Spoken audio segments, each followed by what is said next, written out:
بسم اللہ الرحمن الرحیم۔ السلام علیکم۔ ہومیوپیتھک ڈاکٹر عثمان آپ سے مخاطب ہوں۔ ہمارا جو ٹاپک ہے پیشاب کے بعد قطروں کا آنا اور اس کی ہومیوپیتھک ادویات کیا ہیں۔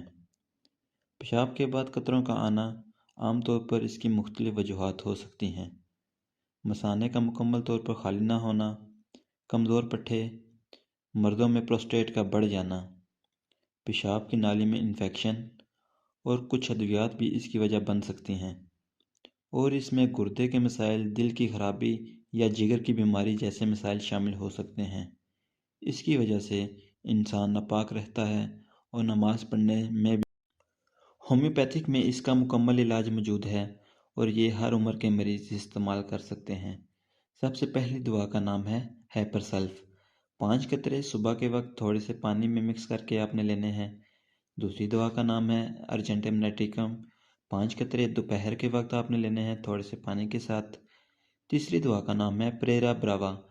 5 قطرے شام کے وقت پانی کے ساتھ آپ نے استعمال کرنے ہیں۔ اس سے آپ کا مسئلہ مکمل طور پر حل ہو جائے گا۔